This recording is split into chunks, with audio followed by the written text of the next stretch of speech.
அனைவருக்கும் வணக்கம். Doctor AJ ஹார்ட்டுக்கு வரவேற்கின்றேன். சந்தனம் அருமையான மருத்துவ குணங்கள் நிறைந்தது. இந்த சந்தனத்தை எப்படியெல்லாம் பயன்படுத்தியிருக்காங்க அப்படின்னா,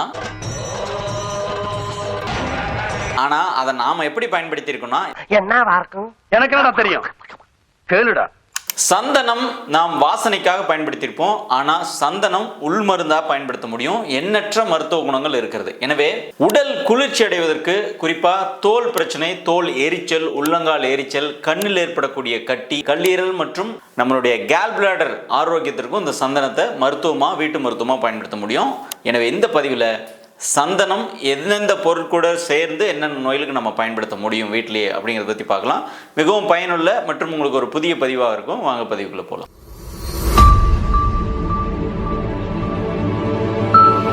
சந்தனம், சாண்டல்வுட் அப்படின்னு சொல்லுவோம். ரொம்ப காஸ்ட்லியான ஒரு ப்ராடக்ட் அப்படிங்கிறதுனால சந்தன சோப்பு மட்டும்தான் நம்ம வாங்கி பயன்படுத்தியிருப்போம். சந்தனத்தை வேற எங்கேயும் நம்ம பொட்டா வைக்கிறத தவிர வேற எங்கேயும் சந்தனம் பயன்படுத்துறது கிடையாது. ஆனால் ஏன்ஷியன்ட் பீரியட்லேருந்து, பழங்காலத்திலேருந்து சித்த மற்றும் ஆயுர்வேத மருத்துவத்தில் சந்தனம் கட்டை முக்கியமான பொருளாக மருத்துவத்துக்கு பயன்படுத்தியிருக்கிறாங்க. அதை நம்ம இந்த காலத்தில் மறந்துட்டோம். முன்னாடியெல்லாம் வீட்லேயே சின்னதாக ஒரு சந்தன கட்டை எல்லார் வீட்லேயும் இருக்கும். சுத்தமான சந்தன கட்டை வச்சுருப்போம். அதை நம்ம வீட்டில் இருக்கிற பாட்டிகள் நிறைய விஷயங்களுக்கு அந்த சந்தனத்தை பயன்படுத்தியிருக்கிறாங்க. இப்போல்லாம் அவங்களும் இல்லை, அது தெரிந்த மருத்துவ குறிப்புகள் தெரிந்தவர்களும் இல்லை. அப்படிங்கிறனால வீட்டு மருத்துவம் அப்படிங்கிறதே அழிந்து போன ஒன்றாக இருக்கிறது. எனவே சந்தனக்கட்டை சித்த ஆயுர்வேத மருந்து கடையில், நாட்டு மருந்து கடைகளில் குறிப்பாக சந்தனக்கட்டை ஒரிஜினலாக கிடைக்கும். நீங்கள் பார்த்து வாங்கிக்கொள்ளலாம். இதை எப்படி பயன்படுத்தணும் அப்படின்னா, குறிப்பாக தோல் நோய்களுக்கு, அதாவது தோல் எரிச்சல், சர்க்கரை வியாதி இல்லாமலே உள்ளங்காலில் ஏற்படக்கூடிய எரிச்சல், பாதங்காலில் ஏற்படக்கூடிய எரிச்சல், உடல் முழுவதும் தீ மாதிரி பற்றி எரியிற மாதிரி இருக்குது அப்படிங்கிற மாதிரி மேனி எரிச்சல்களுக்கு சந்தனத்தை அற்புதமான ஒரு மருத்துவமாக பயன்படுத்த முடியும். எப்படி அப்படின்னா, சுத்தமான சந்தனக்கட்டை சித்த ஆயுர்வேத மருந்துகளில், குறிப்பாக நாட்டு மருந்து கடைகளில் கிடைக்கும். நாட்டு மருந்து ரா மெட்டீரியல் கிடைக்கக்கூடிய கடைகளில் சுத்தமான சந்தனக்கட்டை கிடைக்கும், வாங்கிக்கோங்க. இந்த சந்தனக்கட்டை மற்றும் பன்னீர், இந்த மேனி எரிச்சலுக்கு சந்தனக்கட்டை உங்களுக்கு தேவையான அளவுக்கு உரசி, அதோடு கூட பசை போல் வரும் அளவிற்கு பன்னீர் சேர்க்க வேண்டும். தண்ணீர் கிடையாது, பன்னீர் சேர்த்து பசை போல் ஒரு பேஸ்ட் மாதிரி வச்சுட்டு, பாதங்கால் உள்ளங்கால் எரிச்சல் இருக்குது அப்படின்னா பாதங்கால் மற்றும் உள்ளங்காலில் பூசலாம். கணுக்கால் பகுதியிலேருந்து கீழே கெண்டைக்காலெல்லாம் எரிச்சல் இருக்குன்னா எங்கே எரிச்சல் இருக்கோ அந்த பகுதியில் பூசலாம். மேனி எரிச்சல் இருக்குது அப்படின்னா மேனியில் வேறு எங்கே இருக்கோ எரிச்சல் உள்ள இடங்களில் இந்த சந்தனம் மற்றும் பன்னீர் கலந்த கலவையை பூசுங்க. இது பூசி சில நேரங்களில் இரவு முழுவதும் பூசி விட்டுடலாம். பகல் நேரங்களில் பூசுகிறதா இருந்தால் 1 மணி நேரம் 2 மணி நேரம் கழித்து நீங்கள் அதை வாஷ் பண்ணிடலாம். சந்தனம் ஒரு குளிர்ச்சியூட்டி அப்படிங்கிறதுனால ரொம்ப சளி பிரச்சனை, சைனஸ் பிரச்சனை இருக்கிறவங்க தலைப்பகுதிகளில் பயன்படுத்த வேண்டாம், உடல் பகுதிக்கு பயன்படுத்தலாம். இது வெளிப்பிரயோகம் தான் அப்படிங்கிறதுனால குழந்தைகளுக்கும் இதை பண்ணலாம், பெரியவர்களுக்கும் இதை செய்யலாம். குறிப்பாக சர்க்கரை வியாதி இருப்பவர்கள், இல்லாதவர்கள். ஏன் டயபெட்டிஸை உள்ளே சொல்கிறேன் அப்படின்னா, சர்க்கரை வியாதி இருப்பவர்களுக்கு முக்கியமாக அவங்களுக்கு எரிச்சல் அப்படிங்கிறது ஒரு தவிர்க்க முடியாத ஒன்றாக இருக்கும். இந்த எரிச்சலுக்கு நீங்கள் நிறைய பிரிகபாலின், அப்புறம் நியூரோபியான் மாத்திரை, ஊசி போட்டு இதெல்லாம் நீங்கள் போட்டிருப்பீங்க. இதெல்லாம் செய்தாலும் அது கூட வெளிப்பிரயோகமாக சந்தனம் பன்னீர் கலவையை பயன்படுத்திட்டு வரலாம். ஒரு அருமையான ரிலீஃப் கொடுக்கும், நல்ல குளிர்ச்சியூட்டி, அதே சமயத்தில் எரிச்சலை குறைக்கக்கூடியது. மேனியில் ரொம்ப வெப்ப மேனியாக இருக்கிறாங்க அப்படின்னா அவர்களுக்கு இந்த சந்தனம் மற்றும் பன்னீர் கலவை அருமையாக இருக்கும். இரண்டாவது வெளிப்பிரயோகம் எங்கே பயன்படுத்தலாம்னா, கண் பகுதிகளில் கண் எரிச்சல் இருக்குது, உடலில் கை காலில் எனக்கு எரிச்சல், கண் எரிச்சல் மட்டும் அதிகமாக இருக்குது, தீ மாதிரி எரியுது அப்படின்னா சந்தனம் பயன்படுத்தலாம். இதே மாதிரி தான் சந்தனம் மற்றும் பன்னீர் விட்டு அரைத்து பசைப்போல் ஆக்கி கண் இமை பகுதியில், இமை சுற்றிலும் கண்ணுக்கு வெளிப்புறத்துலையும் சந்தனம் கலவை பயன்படுத்தலாம். அப்ளை பண்ணி ஓவர் நைட் விட வேண்டாம். நைட்லேயோ பகல்லையோ எப்போ பூசினாலும் 2 மணி நேரம் கழித்து கண்ணை வாஷ் பண்ணிடணும். இது கண் குளிர்ச்சி அடை வைக்கும், கண் பார்வை தெளிவடைகிறதுக்கு உங்களுக்கு பயன்படும். கண்ணிலேருந்து ஏற்படக்கூடிய வெப்பம், குறிப்பாக இப்போ ஃபோன் இதெல்லாம் நிறைய நேரங்கள் பார்க்குறதுனால ஏற்படக்கூடிய இந்த கார்னியா ட்ரை ஆகிறது, அதுக்காக மருந்தெல்லாம் போட சொல்லுவாங்க.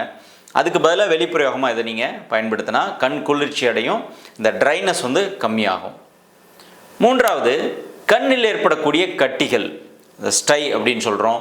இந்த கட்டிகளுக்கு கண் கட்டி அப்படின்னு மேலிமை மற்றும் சம்டைம்ஸ் கீழமையில் வரலாம். இந்த கண் கட்டிக்கும் இதே மாதிரி சந்தனம் பன்னீர் விட்டு அரைத்து நல்லா கெட்டியான பசையை அரைத்து கண் கட்டி மேலே பூசினீங்க அப்படின்னா ஒரு சில நாட்களில் கட்டி உடஞ்சிரும், அல்லது கட்டி சின்னதாக இருந்ததுன்னா அப்படியே அமைங்கிரும். இது நம்ம ஏற்கனவே பயன்படுத்திட்டு இருக்கிற உங்களுக்கு தெரிந்த ஒரு குறிப்பாக இருக்கலாம். அடுத்ததாக வெளிப்பிரயோகம் எங்கே பயன்படுத்தலாம்னா, சொறி, சிரங்கு, அரிப்பு, காணாக்கடி அப்படிங்கிற மேனி அரிப்பு இருக்கிறவங்க, திட்டுகளாக அரிப்பாக இருக்குது அப்படின்றவங்க வெளிப்பிரயோகமாக இதோட இன்னும் ஒரு சில பொருட்களை சேர்த்து பயன்படுத்தலாம். ஒரு 3 பொருட்கள் எடுத்துக்காங்க. ஒன்று, உங்களுக்கு எவ்வளோ தேவையோ, எவ்வளோ பாடியில் பிரச்சனை டிஸ்ட்ரிபியூஷன் இருக்கோ அவ்வளோக்கு ஆவாரம் பூ, உலர்ந்த அதாவது காய வைத்து சுத்தம் பண்ண ஆவாரம் பூ, இதுவும் நாட்டு மருந்து கடையிலே கிடைக்கும், நீங்கள் வாங்கிக்கலாம். ஆவாரம் பூ ஒரு கைப்பிடி அளவிற்கு அல்லது உங்களுக்கு தேவையான அளவிற்கு எவ்வளவு ஆவாரம் பூ எடுக்கிறோமோ அதில் 10ல் 1 மடங்கு உரசிய சந்தனம், அதாவது அரைத்த சந்தனம் எடுத்து நல்லா கல்லில் உரசி சந்தனம் 10ல் 1 பங்கு, அதாவது 50 கிராம் ஆவாரம் பூ எடுக்கிறீங்க அப்படின்னா 5 கிராம் மட்டும் சந்தன தூள் எடுத்துக்கிட்டால் போதுமானது. இதோடு கூட சிறிதளவு மஞ்சள், எவ்வளோ சந்தனம் எடுக்குமோ இணையான அளவுக்கு மஞ்சள், இந்த 3 பொருட்களையும் ஒன்றாக சேர்த்து நல்லா மை போல் அரைத்து அதோடு கூட பன்னீர் விட்டு நல்லா பசை மாதிரி அரைச்சிட்டு எங்கே உங்களுக்கு அரிப்பு இருக்கிறதோ, எங்கே வந்து காணாக்கடி இருக்குதோ அந்த பகுதிகளில் பூசிட்டு வாங்க. சொரியாசிஸ் இருக்கிறவங்க கூட தொடர்ச்சியான அரிப்பினால் பாதிக்கப்பட்டவங்க இதை பயன்படுத்தலாம்.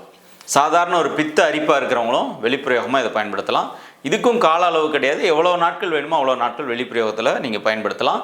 அடுத்ததாக சந்தனத்தை உள் பிரயோகமாக எங்கே பயன்படுத்தலாம்? உள்ளே சாப்பிட முடியுமான்னா கண்டிப்பாக உள் மருந்தாக எடுத்துக்க முடியும். அது எங்கே அப்படின்னா, கல்லீரல் மற்றும் கேல் பிளாடரில் இருக்கக்கூடிய பிரச்சனை, ஸ்டோன் இருக்குது அல்லது கேல் பிளாடர் சரியாக வேலை செய்யலை, கல்லீரல் பிரச்சனை இருக்குது அப்படின்னா உரசிய சந்தனம் 1 பிஞ்ச் அளவு இருக்குது. இந்த உப்பு எடுத்தோம்னா 1 பிஞ்சு 2 விரல் எடுக்கிறோம்ல, அந்த மாதிரி 1 பிஞ்ச் அளவிற்கு உரசிய சந்தனம் 100 மில்லி பன்னீர் இதில் கலந்து காலை வெறும் வயிற்றில் 1 டோஸ் வரைக்கும் குடிச்சிட்டு வரலாம்.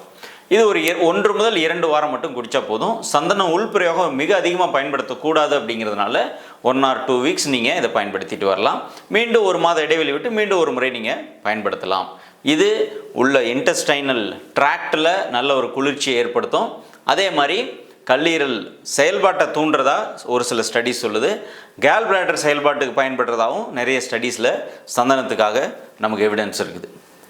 அடுத்ததாக சந்தன டீ நம்ம போட்டு குடிக்கலாம். நார்மலாக நான் மற்ற டீ குடிக்கிறத காட்டிலும் சந்தன டீ எடுத்துக்கலாம். எப்படி சந்தன டீ எப்படி நம்ம எடுத்துக்கிறதுனா, குறிப்பாக ரோஜா இதழ்கள், பன்னீர் ரோஜா வீட்டில் இருக்குது அப்படின்னா நீங்களே வீட்டில் பறித்த பன்னீர் ரோஜா இதழ்கள் ஒரு 5 எடுத்துக்கலாம். அல்லது பன்னீர் ரோஜா இதழ்களால் செஞ்ச ரோஜா குல்கந்து வெளியில் கிடைக்கும், ரோஜா குல்கந்தாக வாங்கிக்கலாம். ஸோ பன்னீர் ரோஜா இதழ்கள் ஃப்ரெஷ்ஷாக நீங்கள் எடுக்கிறீங்க அப்படின்னா ஒரு 100 ml தண்ணியில் பன்னீர் ரோஜாக்கள் இதழ்களை போட்டு நல்லா வேகிற வரைக்கும் வேக விட்டுட்டு வடிகட்டிய நீரில் 1 பிஞ்ச் அளவிற்கு சந்தனத்தூள் போட்டு கலந்து தேவையான அளவுக்கு உங்களுக்கு நாட்டு சர்க்கரையோ அல்லது கருப்பட்டியோ கலந்து ஒரு டீ ஃபார்மில் எடுத்துக்கலாம். இதுவும் அருமையான லிவர் டீடாக்சிஃபையர், இதுவும் கேஸ்ட்ரோஇன்டெஸ்டினல் சிஸ்டம்க்கு அருமையாக குளிர்ச்சி ஊட்டக்கூடியது. இந்த ரோஜா இதழ் மற்றும் சந்தனத்தூள் டீ காலை நேரங்களில் எடுத்துகிட்டு வரலாம். இதுவும் ரொம்ப நீடித்த காலம் எடுக்காமல் 1 to 2 வீக்ஸ் பெர் மந்த் எடுக்கலாம். மீண்டும் ஒரு கேப் விட்டு மீண்டும் 1 or 2 வீக்ஸ் பெர் மந்த் உங்களுக்கு ப்ராப்ளமாக நீங்கள் ஃபீல் பண்ணும் பொழுதெல்லாம் இந்த சந்தனத்தூளை நீங்கள் பயன்படுத்திட்டு வரலாம். இந்த மாதிரி பல வகைகளில் சந்தனம் பயன்பாட்டில் வச்சுக்க முடியும். குழந்தைகளுக்கு உள் மருந்தாக கொடுக்காம குழந்தைகளுக்கு வெளிப்பிரயோகத்துக்கு குழந்தைகளுக்கு இதை சந்தனத்தை பயன்படுத்திட்டு வாங்க. உடலில் ஏற்படக்கூடிய கட்டிகள், வேனல் கட்டி, சூட்டு கட்டி, சிலந்தி அப்படின்லாம் சொல்கிறோம். இந்த மாதிரி கட்டிகளுக்கு சந்தனத்தை மேல் பிரயோகமாக பயன்படுத்தலாம். ஏற்கனவே சொன்ன மாதிரி தான் நீங்கள் அரைத்த சந்தனத்தூளில் விளக்கெண்ணெய் அல்லது பன்னீர், ரொம்ப பசை போல் உங்களுக்கு வேணும் அப்படின்னா விளக்கெண்ணெய் பயன்படுத்தலாம் அரைக்கும் பொழுது, அல்லது பன்னீர் விட்டு அரைத்து பேஸ்ட் மாதிரி எடுத்து இந்த கட்டிகள் இருக்கும் இடத்துல பூசி பற்று மாதிரி வெளிப்பிரயோகமாக பூசிட்டு அது மேலே ஒரு ஒரு நூல் துணியில் ஒரு பற்று மாதிரி போட்டுட்டு வரலாம். இது கட்டி நல்லா பழுக்க செய்யும், உடையும். அல்லது கட்டி ரொம்ப ஆரம்ப ஸ்டேஜில் இருக்குன்னா கட்டி அப்படியே அமுங்கி போகிறதுக்கு ஹெல்ப் பண்ணும். இது வெளிப்பிரயோகமாக கட்டிகளுக்கு ஆரம்ப காலத்தில் பயன்படுத்திட்டு வந்த ஒரு மருத்துவ முறை இப்போ மறந்துடுச்சு, மீண்டும் நம்ம வீடுகளில் நீங்கள் பயன்படுத்தலாம். எனவே சந்தனம் உள்மருந்தாக வெளிப்பிரயோகம் பயன்படுத்த முடியும். பயன்படுத்துங்க, பயன்பெறுங்க. குறிப்பாக சந்தனம் அப்படின்னு நான் சொல்கிறது சந்தன கட்டை தான் நான் சொல்கிறேன். ஒரிஜினலான சந்தன கட்டை தேடி நீங்கள் நாட்டு மருந்து கடைகளில் வாங்கி கொள்ள வேண்டும். சந்தனம் வில்லைகளாக வருது, அதாவது நெத்தியில் வைக்கக்கூடிய சந்தன வில்லைகளாக வருது. அதை நான் அட்வைஸ் பண்ணலை, அதை மருந்துக்காக அட்வைஸ் பண்ணலை. அதை நீங்கள் விபூதியாவோ அல்லது நெற்றியில் வைக்கிறதுக்கு, பூஜைக்கு போன்றவற்றுக்கு நம்ம பயன்படுத்தலாம். ஆனால் மருத்துவ பயன்பாட்டுக்குன்னு வரும்போது சுத்தமான சந்தன கட்டை தான் அறிவுறுத்துறோம் தவிர சந்தன வில்லைகளாக வர்றதை நம்ம பயன்படுத்த சொல்லி அறிவுறுத்துறது கிடையாது. ஒருவேளை சந்தன கட்டை எனக்கு கிடைக்கல அப்படின்றவங்களுக்கு சந்தன வில்லைகள் வெளிப்பிரயோகத்துக்கு நீங்கள் மேபி பயன்படுத்திக்கலாம். கிடைக்கலன்னும் போது வெளியில் பயன்படுத்துறதுக்கு சந்தன வில்லைகள் வாங்கி நீங்கள் பயன்படுத்தலாம். எனவே வெளிப்பிரயோகம் மற்றும் உள்பிரயோகத்துக்கு சந்தனம் பயன்படுத்துங்க. உங்களுடைய எக்ஸ்பீரியன்சஸ் முன்னாடியே உங்களுக்கு சந்தனம் பயன்படுத்தின எக்ஸ்பீரியன்சஸ்லாம் இருந்ததுனாலும் கமெண்டில் போடுங்க. மற்ற நபர்களுக்கு அது யூஸ்ஃபுல்லாக இருக்கும். வேறு என்ன பொருட்களை நீங்கள் வீட்டில் பயன்படுத்துறதுக்காக உங்களுக்கு தெரிஞ்சுக்கணும்னு நினைக்கிறீங்களோ அந்த பொருட்களையும் கமெண்டில் போடுங்க. அது சம்மந்தமாக நம்ம நல்லா ஆய்வு பண்ணிவிட்டு அடுத்த ஒரு வீடியோவில் அது சம்மந்தமாக உங்களுக்கு நம்ம ஒரு வீடியோவாக போடலாம். டாக்டர் எஸ்ஜே ஹார்ட் டிவி ஏற்கனவே 1000க்கும் மேற்பட்ட வீடியோக்கள் ஹெல்த் ரிலேட்டடாக நம்ம போட்டிருக்கிறோம். சேனலை சப்ஸ்கிரைப் பண்ணிவிட்டு பழைய வீடியோக்களையும் பாருங்கள். அல்சர், சர்க்கரை வியாதி கட்டுப்பாடு, அதற்கான உணவு முறைகள், உடல் எடை குறைப்பு, கர்ப்பப்பை பிரச்சனைகள், ஆண்கள் சம்மந்தமான பிரச்சனைகள் அப்படின்னு எல்லாத்தையும் கவர் பண்ணியிருக்கிறோம். பழைய வீடியோக்களையும் பாருங்கள், உங்களுக்கு பயனுள்ளதாக இருக்கும். இன்னொரு வீடியோவில் சந்திக்கலாம். நன்றி, வணக்கம்.